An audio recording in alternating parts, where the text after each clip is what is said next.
Welcome everyone to TDA's TAFETalks October event focusing on vocational education for secondary students. I am Jenny Dodd and I am currently the Chief Executive Officer for TDA. And as many of you know, I've been part of the TAFE workforce across 3 different state and territories. Today I am coming to you from the lands of the Ngunnawal and Ngambri people. In the spirit of reconciliation, TDA acknowledges the traditional custodians of all the lands we are meeting on today. I pay my respects to elders past and present and to emerging leaders. Today we welcome Professor Peter Shergold, Vice-Chancellor of Western Sydney University and author of 2 significant reviews on vocational education for secondary schools. We also welcome Stefan Forbury, Managing Director of TAFE New South Wales. They are our guest speakers for our TAFE Talk session. Thank you both. Thank you for your time and for being with us today. Our plan for this hour is as follows. Peter is going to speak for about 25 minutes. You can write your questions in the chat and we will keep looking at that chat. After Peter speaks, TDA will select 3 questions representing common themes that have come through the chat, and we will pose those questions to Peter. Stefan will then reflect on Peter's presentation with comments about how TAFE New South Wales is addressing some of the directions with secondary schools. If at the end of Stefan's session, and we only have 1 hour today, there are other questions that we can ask of our speakers, we will look through the chat and we'll select a few questions to ask of either Peter or Stefan. We will conclude at 3 p.m. Southern Eastern States and Territory time. So enough from me. I'm not going to do a long introduction of Peter Shergold. He will do that for himself. Thank you, Peter. Over to you. Well, thank you so much, Jenny. I really appreciate the opportunity to be with you all today. I too acknowledge that I am joining you from Ngunnawal Ngambri country. And in acknowledging that fact, I also, can you take the slide down for a moment and I'll tell you when I call the slides, if I could, that's great. I do want to acknowledge the extraordinary role that TAFE has around the country. And by that, I mean the extraordinary contribution that TAFEs make to educating young Aboriginal and Torres Strait Islander people to overcome educational disadvantage and who we hope will become the next generation of Indigenous leaders. Now, as you've heard, I am Peter Shergold. I arrived in this wonderful country in 1972. I've lived 3 careers. I did 20 years as an academic, where I was an economic historian. And then I did 20 years in the Commonwealth Public Service, including 5 years in Prime Minister and Cabinet. And pretty amazingly, I've now had 13 years in a portfolio career, chairing a range of academic and public and private and not-for-profit boards. And across those 3 careers, education has been a unifying factor. So we'll go to the first slide and you will see from the first slide that I am Chancellor, Jenny, not the Vice Chancellor of Western Sydney University. And of course, we work very closely with TAFE on a number of our campuses. I was the chair of the National Centre for Vocational Education Research and also the chair of the Higher Education Standards Panel, which looked at regulatory and educational standards, not just for our 40 public universities, but more than 140 non-university higher education providers. And of course, that included a number of TAFEs. And right now, I'm chair of the New South Wales Education Standards Authority. And recently I've had the really wonderful opportunity to chair 2 reviews. One is called Looking to the Future, where I was blessed with a great review team, including Pat O'Reilly, who I think is with us today. And then another report in the same sentence, it came out earlier this year, which I did with my friend and colleague, David Gonski. And I hope I might say enough to interest you, provoke you, outrage you, that you will want to go and look at both of those reports, and they are online. Now, you know, perhaps because of my background, I'm firmly of the view that we cannot fully comprehend the importance of vocational education in schools if we are not guided by an understanding of the role of vocational education and workplace training and skills acquisition in the tertiary sector. And beyond that, if we don't actually focus on the future of work in the generation ahead. It's my strong belief that what is going wrong in many secondary schools today reflects in part a fundamental misconception about the post-school world that students are going to enter. I've come to the view, it's not a particularly profound view, but it is profoundly influential to my own educational philosophy, that teaching VET in schools should be driven by not one objective, preparing young people for work, but rather for three interlocking goals. And I'll have the next slide, please. The first of the goals is that education should provide young people with the opportunity to live life to the full, to enjoy a fulfilling personal life.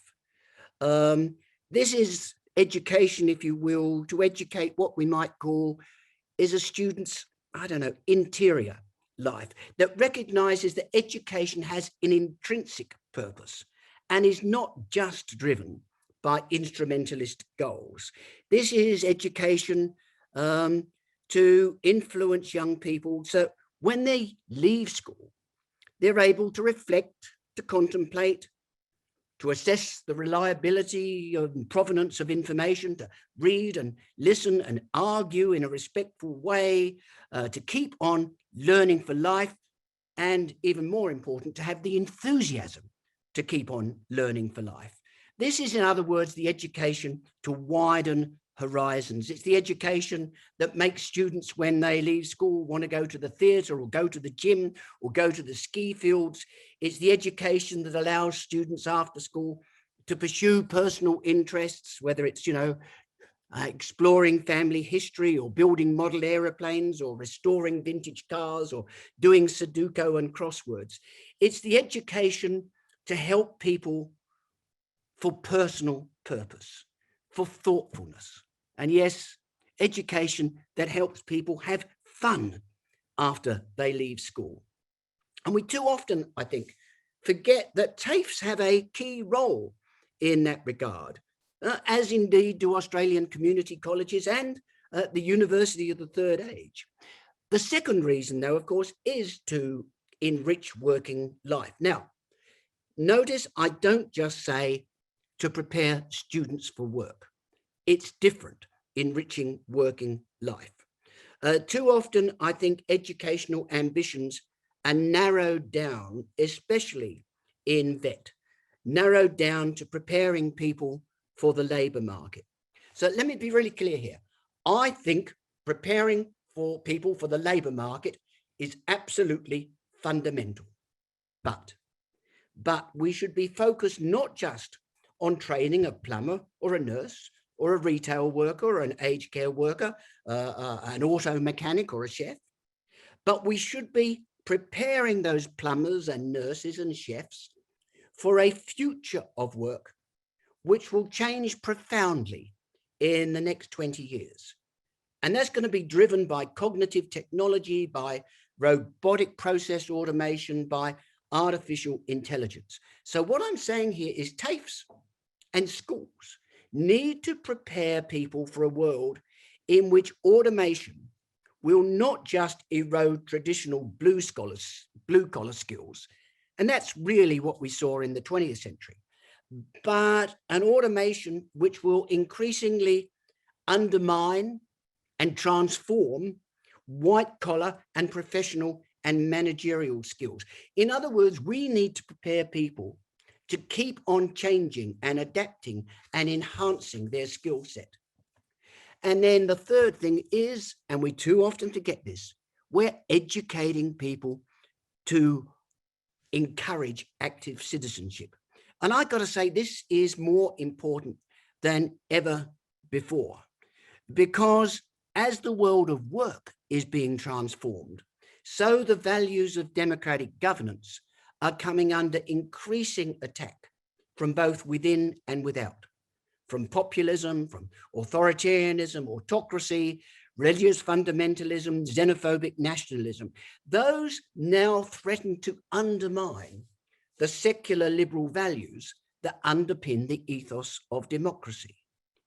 In response to that challenge, education should help people learn how to look beyond work, look even beyond their family, and consider how they can engage with broader society. In other words, this is education to help students become active participants in civic life, contribute to maintaining a civil society, volunteering, advocating, engaging in public discourse.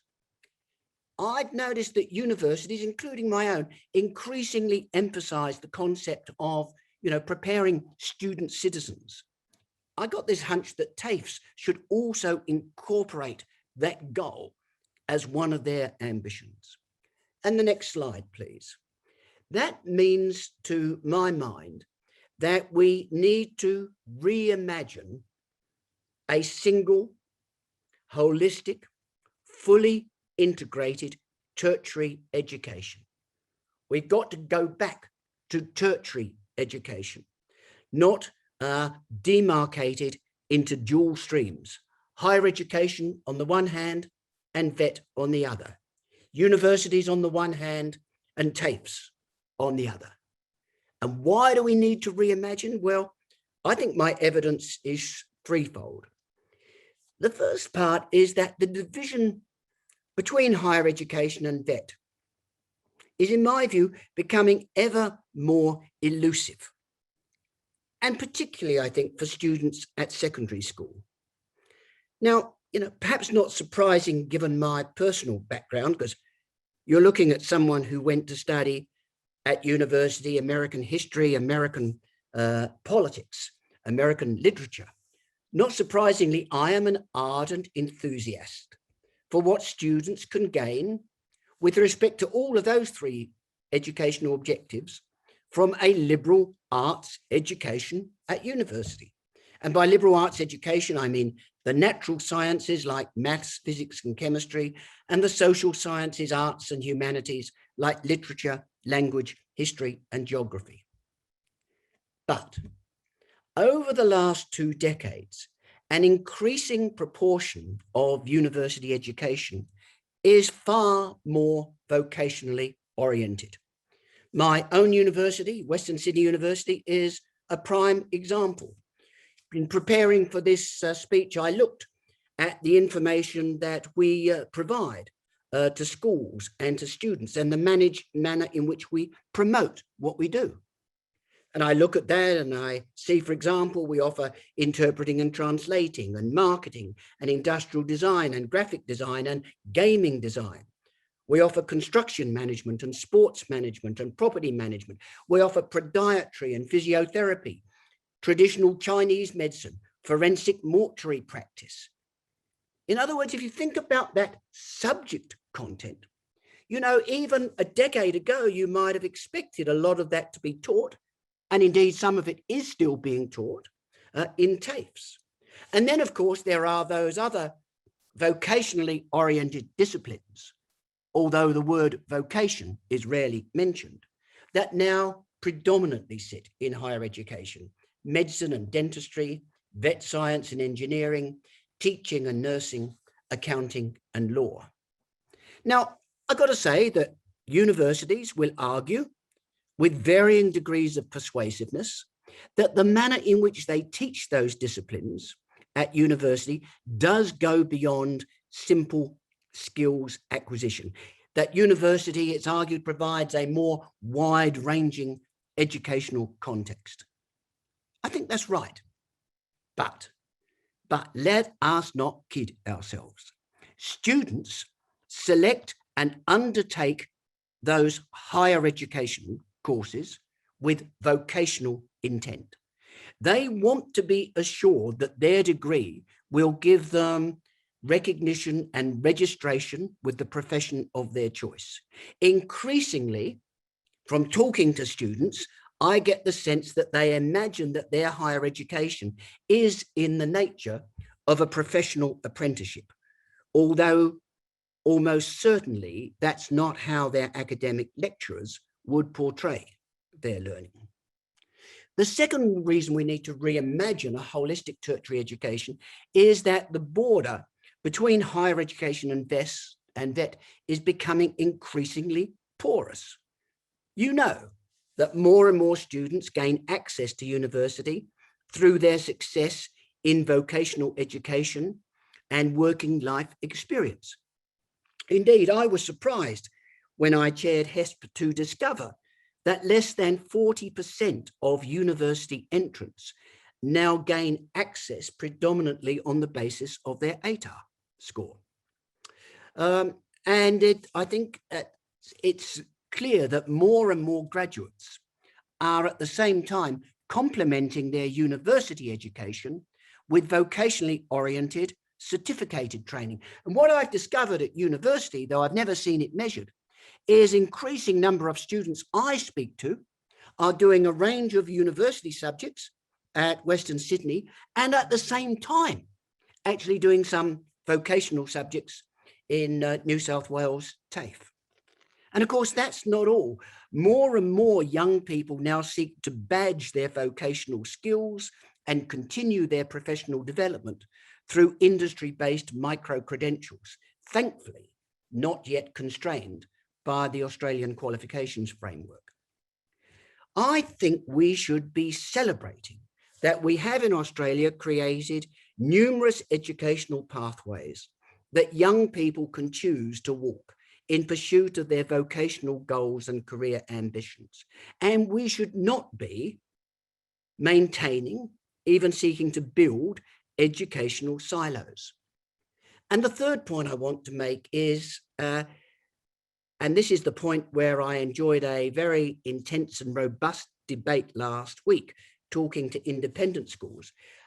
I am increasingly of the view that the underlying foundational skills required for a fast changing workforce, whether people are going to be a tradesperson or a professional or a manager, that the skills they require are similar. The skills are sometimes called, I don't much like the term myself, 21st century employment skills. And I'm talking here about, if you like, not the so-called soft skills, an appalling term, but what I see as the foundational skills: complex problem solving, critical thinking, collaborative teamwork, clear communication, creativity, and too often forgotten, ethical decision making. Now, my position is unshakable in this debate, namely that the intellectual context of learning may be very, very different between, I don't know, an aircraft mechanic and an accountant, between a bricklayer and a barrister. But the employment skills that people need to develop, the attributes they need to demonstrate, are similar. You know, I was just a couple of weeks ago at my daughter's house, and I was watching a plumber go through his process. It was a process of complex problem solving that I could immediately recognize as the same sort of process that I would go through in preparing a piece of public policy advice for a minister. You know, I could see him working through this. Well, what are the options that are available here? What are the various costs? What are the risks? How they can be managed? A plumber and a public servant do very different things, but in essence, the foundational skills are very similar. So slide 4, please. We need to stop suggesting to our senior secondary students that they're required to choose between university, for which they will need ATAR, and bizarrely non-university. It's quite a false dichotomy, and it's usually presented in such a way that students, and particularly the parents of students, feel that one route, the academic route, is educationally privileged over another route, the vocational route. We got to restore parity of esteem in our schools. on the basis that all students, for their working life, for their civic life, will need a combination of both. We need to assert loudly and clearly that our best labour market estimates for the next 10 years suggest that, yes, we will need more skills of the head. We are a knowledge nation. But that if one looks at labour market demands for the trades, in construction, in mining, in transport, in intensive agriculture and advanced manufacturing, if you look what is in demand for personal care in disability, health and aged care and customer-facing retail, there's going to be just as much demand for skills of the hand and skills of the heart, not just the skills of the head. And in truth, success in professional careers in the years ahead, whether it's for GPs or financial planners or real estate agents or midwives, will not be achieved if they can't master all three types of skills. So we need to stop talking to school students on the basis that ATAR, or even how they perform in their HSC final exams, is going to determine their future lives.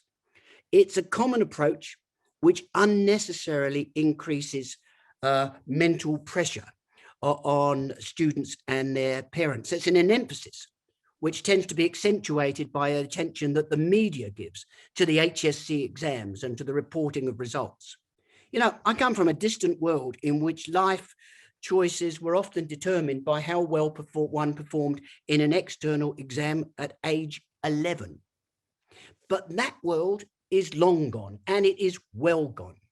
And yet that perception of the high school certificate, that perception of an exam as a gateway, seems to linger in the collective memory of education.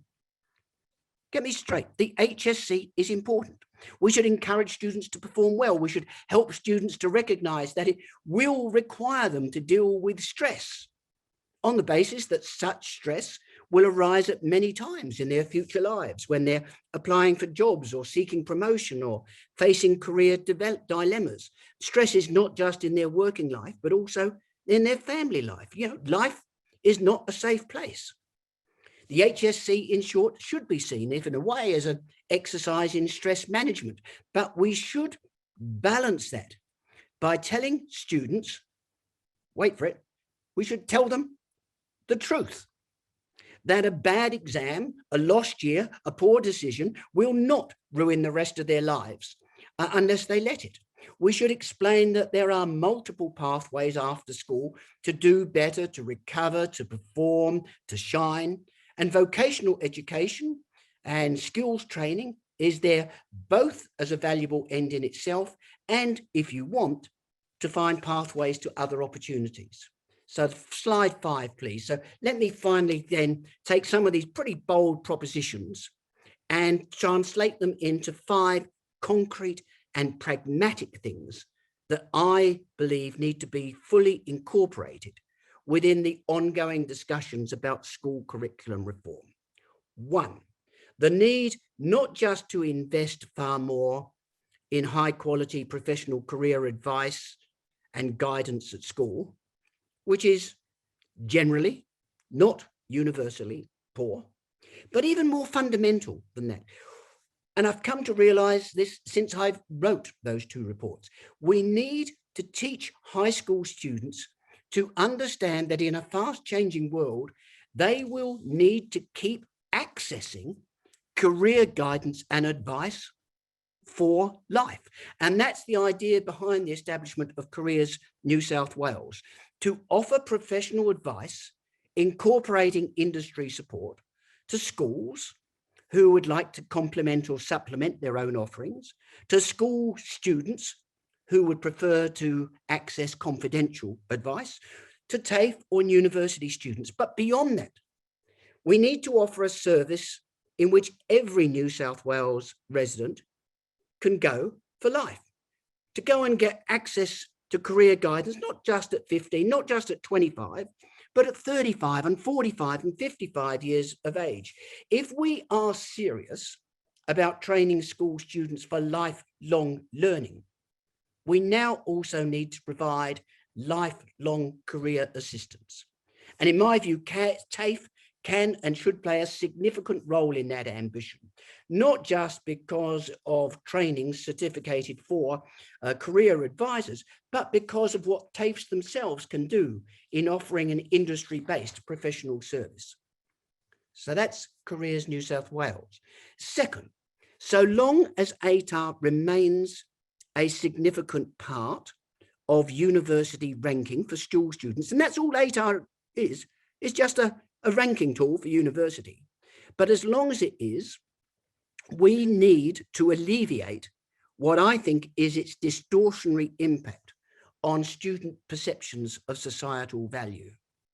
And that means giving more opportunities for students to keep studying more subjects that arouse their interests and their passion and imbue them with a sense of educational purpose. We need to encourage students to study subjects even if they sit outside the academically focused general subjects that are carefully selected with teacher assistance to maximize ATAR scores. Now, I've got to be honest with you, I don't care much how we do this. We could reduce the number of subjects to be included in the ATAR and then allow students complete freedom on what they want to study for their school certificate beyond that. Or, and I think this is more likely, we could insist that the suite of subjects incorporated in the ATAR is opened up to more selected vocationally oriented subjects, subjects I suspect which can be graded, not just assessed on the basis of competency, and especially vocational subjects that can be seen to have value whether or not one decides to strive for higher education. For example, vocational subjects such as, I don't know, bookkeeping, business admin, IT, digital communications, cybersecurity, laboratory techniques, etc. I have to say that I and the New South Wales Minister, Geoff Lee, are absolutely determined to win this particular battle in New South Wales, albeit it'll be a challenging battle to win. Third thing we need to do is to promote school-based vocational certification. I just don't think it's acceptable that those students who at 15 or 16 do in fact have a very clear vocational bent, who may aspire to a trade apprenticeship, who want to enter a full-time workforce, as a full-time in the workforce when they leave school. I don't think it's acceptable that they can undertake vocational education, which does not give them the opportunity to complete their certification whilst at school. We've got to, for those students, give them the expectation that when they've done their HSC in a range of subjects, and yes, they've done their maths and their English and their digital literacy, they can also take with them out of school their Cert 3.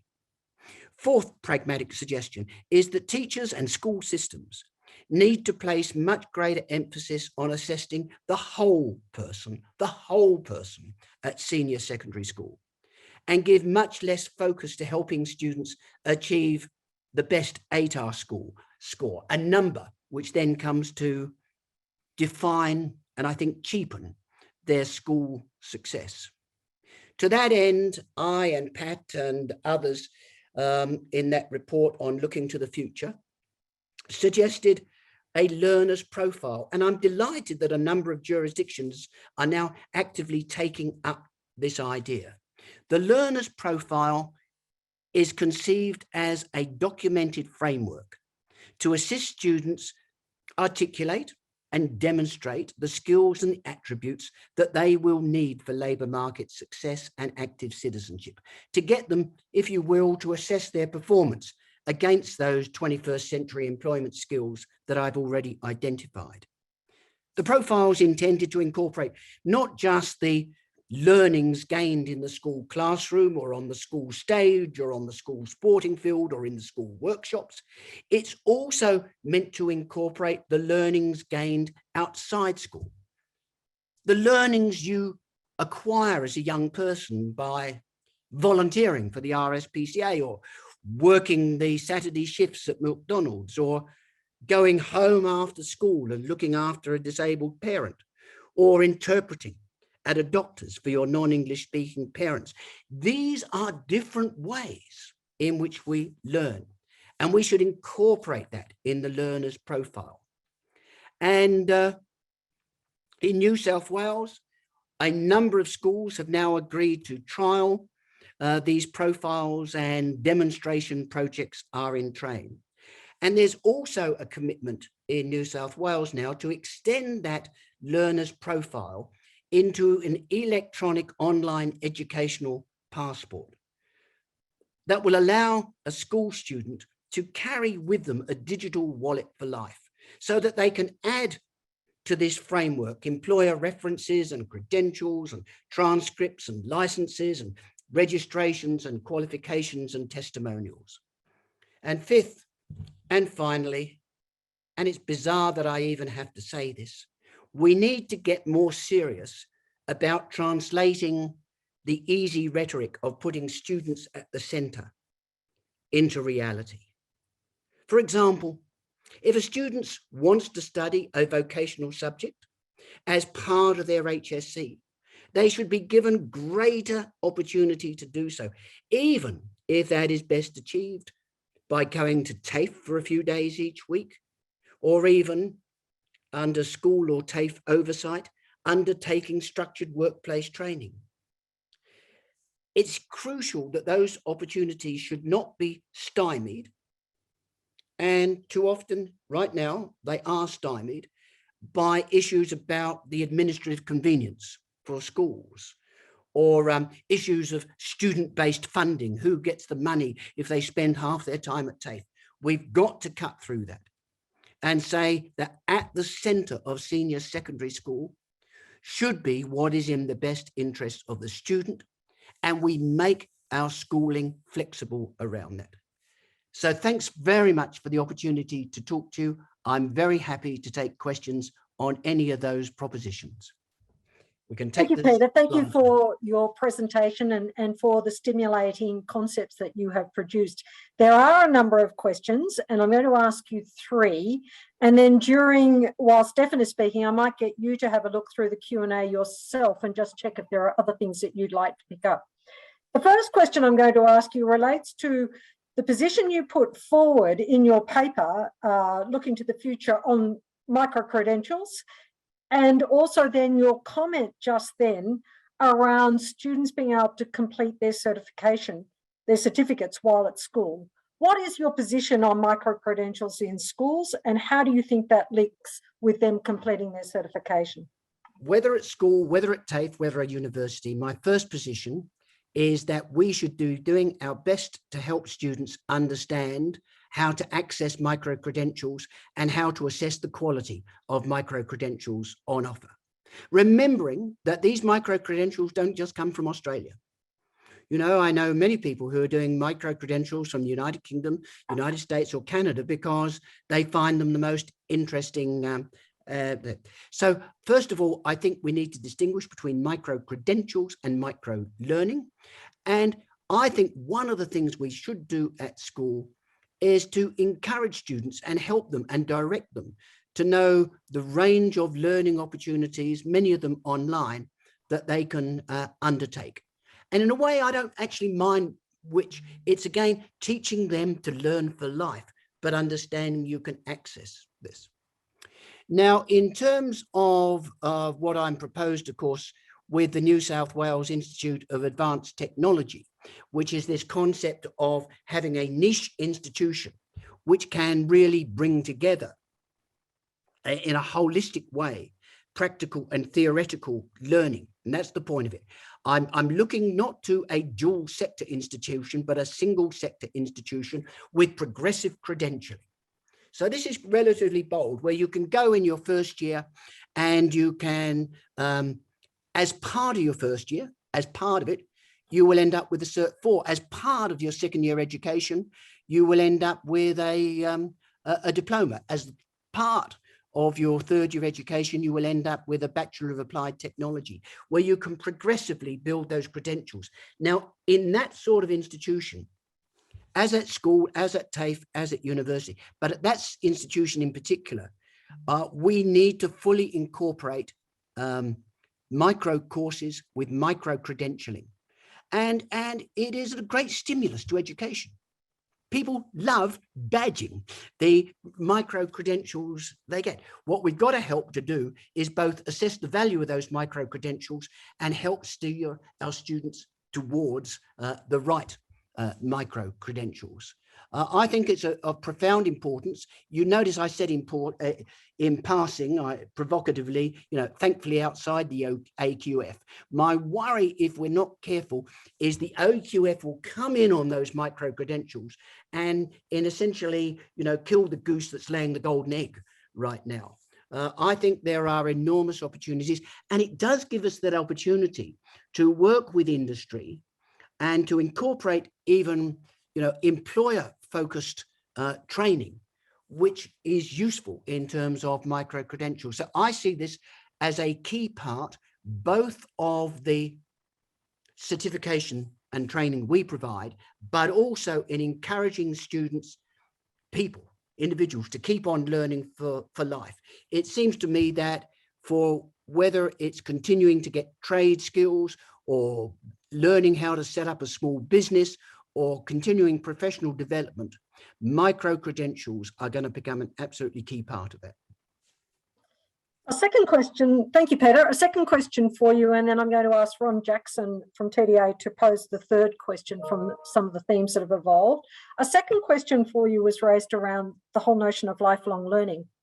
In your paper, you proposed a national strategy for VET for schools. How do you see a national strategy for VET for schools and a lifelong learning strategy as perhaps coming together in some way, or do you have a different perspective? But interested in your perspective. Well, I think for Pat and I and others, it was one of our crucial recommendations. You don't like the write government reports that then sort of kick a can down the street and say, oh, and there needs to be another report.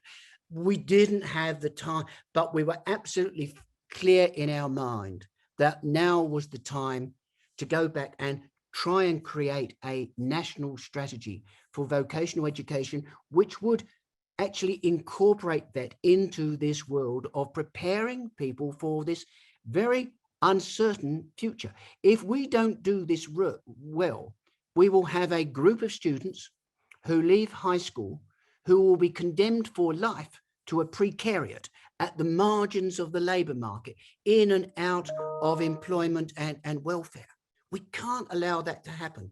And so it seems to me we need a strategy for seeing what is the role of vocational education in schools, but then looking forward to the tertiary sector and beyond.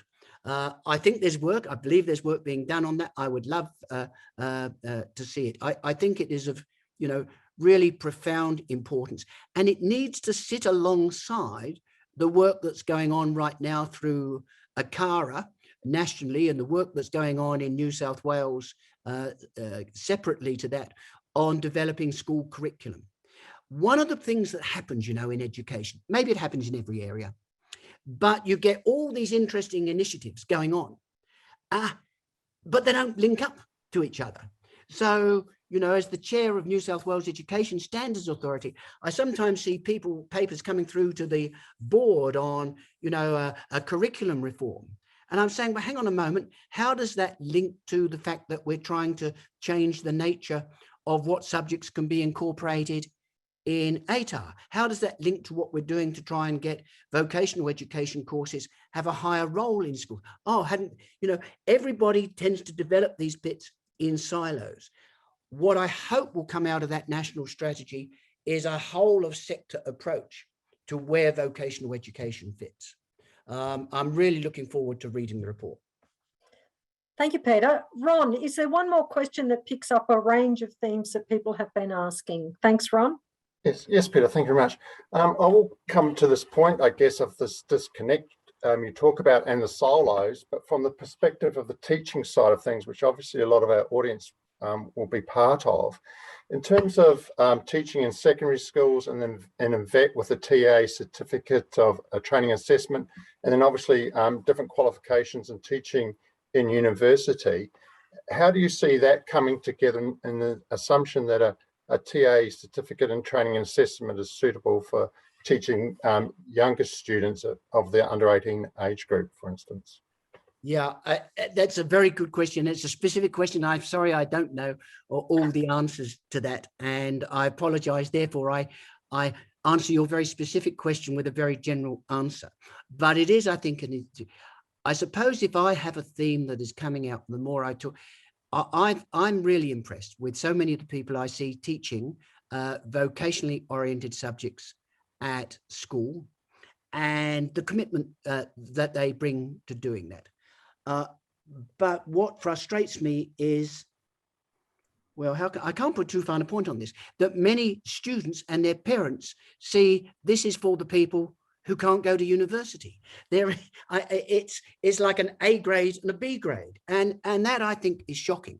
So what we really need, those who are teaching vocational subjects at school, is to demand parity of esteem, to see that these courses that are being taught, it doesn't matter what the specific skills are, that there are underlying foundational skills which are going to be valuable whatever you decide to do with your life. And we need to, and you know, the bizarre thing is when I look at the way we teach primary schools, I wish we could do that at senior secondary schools. What I mean by that is when we teach kids at primary schools, we're very conscious of the underlying educational purpose. And then as we get to 17 or 18, when I talk to students about what they get from education, they will tell me how they've learned calculus or the reasons for the foundations of Australia, the Federation of Australia, and so on. I hardly get students to talk to me about, well, we learn there to work as part of a team, or I really learn there to analyze and conceptualize. It's like when we're teaching the subject content in later school, whether it's general subjects or vocational subjects, it tends to be absolutely focused on the subject, which we don't do in primary school, where we know what are the underlying purposes. We got to in senior secondary school. And I think this is really important for vet teachers to say, and what we're giving is an educational purpose that goes beyond that specific content of the subject for which the student is studying. Peter, thank you very much. We might come back at the end with a couple more questions. I'm now going to introduce TDA board member and Managing Director of TAFE New South Wales, Stephen Forbury, who's going to talk or pull out some of what Peter's been talking about what's happening in New South Wales. Stephen, thank you very much. Thank you very much, Jenny, and thanks everyone for giving me this opportunity. I'd like to start by acknowledging the traditional custodians of the land that I join you from, the Gadigal people of the Eora Nation, and pay my respects to elders past, present and emerging, and also extend that respect to any Aboriginal and Torres Strait Islander peoples who join us here today. I always appreciate listening to you, Peter, and to hearing your provocative thinking and sort of innovative recommendations that you do. And yes, I have read your reports, as I'm sure many others have in this audience. And I'd also say that the reports are certainly shaping much of our thinking in TAFE New South Wales and reinforcing the commitment that we have to ensuring that we have excellence in the vet sector. We're quite well placed, TAFE New South Wales, to address the challenges that you outlined. And I'll try and do this through a number of practical examples here, rather than repeating the importance of what you've said, simply just stating that the points you raise around the challenges and how to deal with them rhyme absolutely perfectly well with what we would like to see happen and what we're working towards here at TAFE New South Wales. And I'm sure all other vocational providers and all other TAFEs across the nation. So the first thing is just to give some examples of what we do. And some of these things might be known to some people in the audience, other things will be new. So I hopefully will have something that will sort of make sense to everyone. First, we'll mention the courses such as what we call the Taste of TAFE, or our Youth Engagement Strategy courses. We also call them the YES courses. These courses provide students, particularly students of risk of disengagement, with a very valuable introduction to skills that give them a taste of the job that they're out there for them, rather than necessarily forcing all the students into the situation that I certainly was faced with when I was that age, namely to select before I really knew what I wanted to do, which, by the way, led me to a career, an academic career, I should say, first in engineering, then into business administration, and then psychology. And the full circle that I've made now is that I'm actually now studying to become a teacher myself. Wish me luck with that. Also, in a collaboration between TAFE New South Wales and schools, this YES program uses what I will call taster courses to engage students in different industries. This style of short courses are designed to help students identify the potential career pathways and open their horizons to the world of training and work. So we address some of the issues that you also talk about, you know, from the head to the heart to the hand, etc., etc. The courses generally run for 10 weeks. They focus on areas such as hospitality, automotive, maritime, construction, and many other things. And students attend TAFE New South Wales campuses on 1 day per week. What's new in this space, however, is that we've seen some recent additions in aviation and healthcare, which we see really, really strong support of and demand for. So to your point about the students at the centre and put to them what they really want and what really resonates with them, these are examples of courses that we've put on for that very reason. Now, in terms of longer courses, we have the TVET, so the TAFE delivered vocational education and training courses. And we know TVET courses are a great horizon opener for students. Students get qualifications, to your point of earlier, skills relating to the workforce. They get work experience, and many TVET courses also contribute, by the way, to the ATARs. So if students do wish to jump on that bandwagon to qualify for acceptance and enrollments into universities, they can actually breach over from the TVET courses that they take. By attending these courses at the campus, at TAFE New South Wales campuses, students get a taste for an adult learning environment, which is an important part of transitioning to this post-school life. So what's new for TVET? TAFE is responding to demand from schools for new qualifications, and there are some quite exciting new options for next year. For example, for the first time in the south of the state, we're offering design fundamentals and visual arts. In the north, we're offering aviation, as I mentioned before. And I've known students who took a TVET subject, finished their HSC, gained a placement at university, gained an academic credit into their uni course because of their TVET qualification.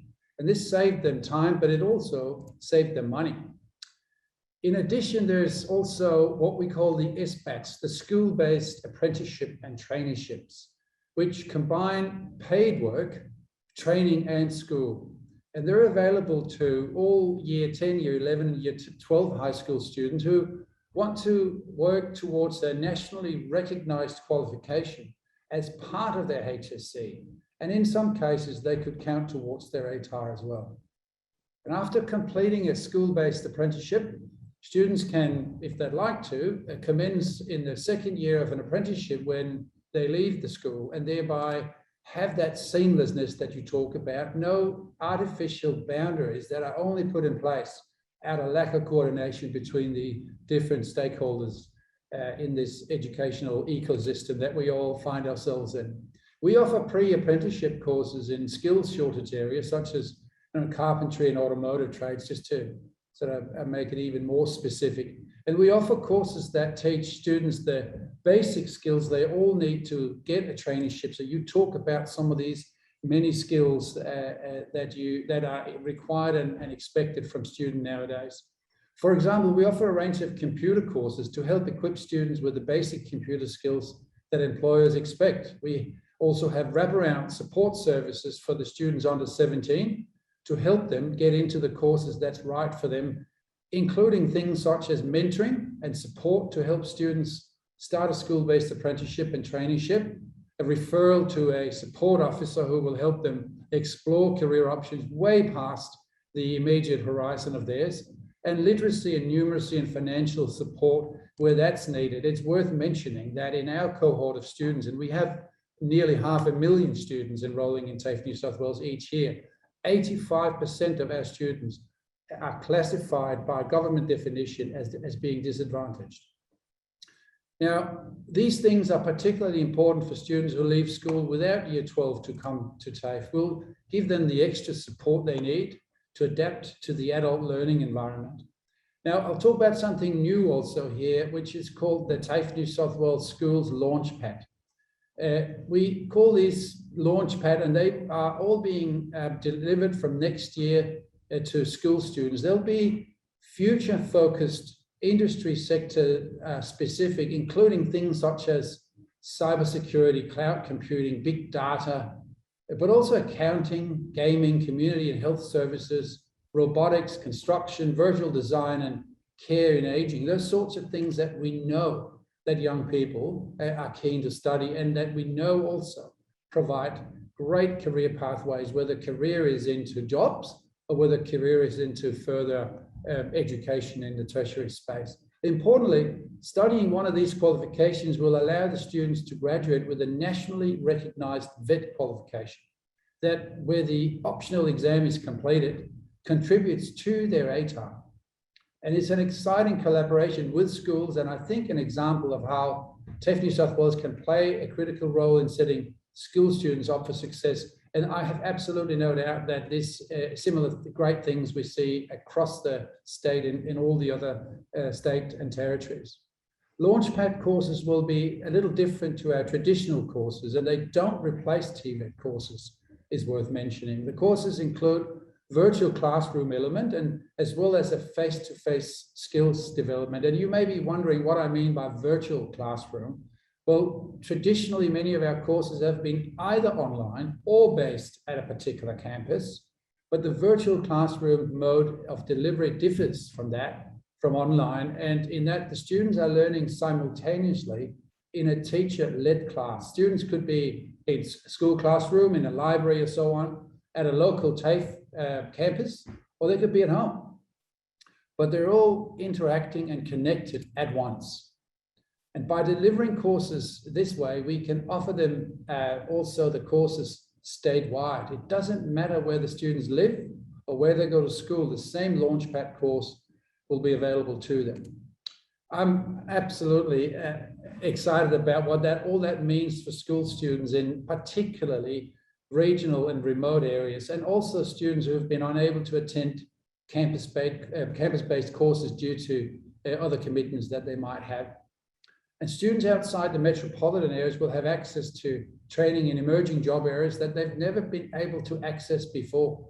And whether students are looking at further TAFE studies, whether they look at university or entering the workforce, they'll be on the front foot with these types of courses. And we've only just put them on offer now with the view to activate them from next school year. And I can absolutely tell you that there's been quite a strong support from students, and I suppose to some extent also from their parents. Now, just finishing off from my part, so we have a little bit of time for questioning. These are all options that are available to school students, but while they're at school and also immediately after, we even have a suite of summer skills short courses, to your point, Peter, around micro credentials, etc., in areas such as hospitality, business, admin, health, community service, and so much more. So I think my point about this is that there is no one size that fits all. We see a huge demand in this whole skills of micro credentials areas. They're available to students who have just finished their HSC, for instance. Now, just absolute final point for me is we've wrapped what we in TAFE New South Wales believe is the focus of this into sort of three main focus areas that we seek to solve or address. The first one, and it is very, very well aligned with yours, even though you and I have not compared notes here, raising the perception and the awareness of VET and TAFE New South Wales within schools. We have some work to do in that space. Secondly, to enhance the integration of VET with senior schooling. And thirdly, to strengthen the pathways from schools into TAFE, in our case, TAFE New South Wales. I'm really, really excited about this and what this future holds for young people, and how all this can help to be shaped together. And to your point about this, is making sure that we're not looking at this in a silo setup where TAFE is there for the sake of TAFE, or unis are there for the sake of universities. We are here for the sake of the students. And I think some of the work that you've done, the recommendations that you've made in your reports, and the interest and the appetite and the excitement we see from universities, from schools, but also from industry, suggests that we've all worked out what it is we need to do. We just need to get on with it. And I think we are, actually. Thank you. Over to you, Jenny. Thank you very much, Stefan.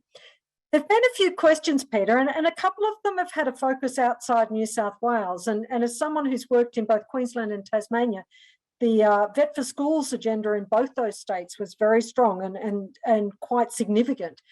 So I think that they're worth reflecting on as well. We have a few minutes left, Peter, and there may be a couple of final points that you want to make. If not, we will go to a couple of questions. So over to you.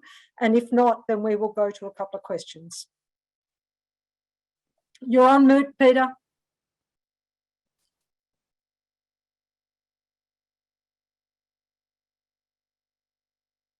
Sorry, I thought my mute was being put on. No problem.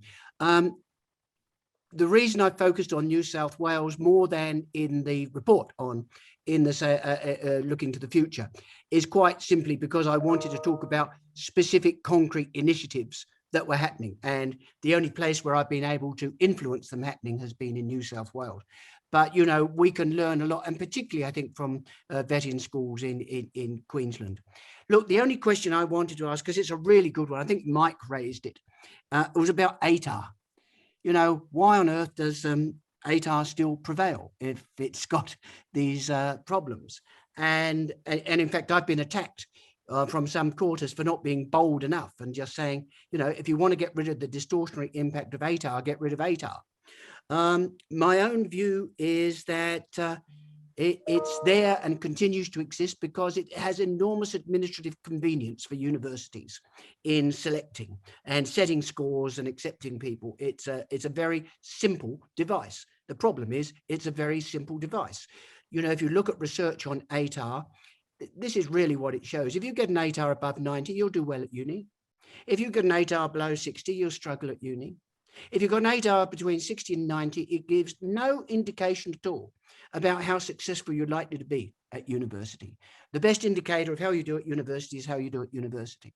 So, you know, it's got limited purpose. Now, I think COVID, at least in Victoria and New South Wales, is changing ATAR and the ACT. In that you've got more and more universities have been forced by circumstance to move away from ATAR, make entry offers on the basis of year 11 results, year 12 teacher assessments, and so on, and realizing this is a way to do it. At my own university, we've moved away from ATAR. All our early offers now are on scores in particular subjects, not a single ATAR score. My own view is that over time, and this is controversial, but I think over time, and I mean short time, in the next 5 years, you'll see that ATAR will become less and less used and would almost, I think, in many instances, start to die of its own volition. So that's why it's there and survives, and why I think it was too bold for me to argue abolish it. Particularly, I think Queensland had only just introduced it, so it didn't seem a smart move. But I think you know, what you're seeing now is universities are starting to vote with their feet. And perhaps the ATAR continues to be useful for some courses, but not to the broad base that it's been used for all courses. And I think it's what you're saying there is there's many ways we need to look at this. Correct. And as Stefan said, there's many ways in which we can start to implement change right throughout our systems. We are just at the end now, I think, and Don Zollner has put up what we all know is a critical factor in a lot of this vet in schools is the influence of our parent population on how vet is perceived. Yeah. And we've all known for many years that that's one of the important areas of change. However, I think that that is something, given what we've experienced through COVID, that will possibly change over the next period of time.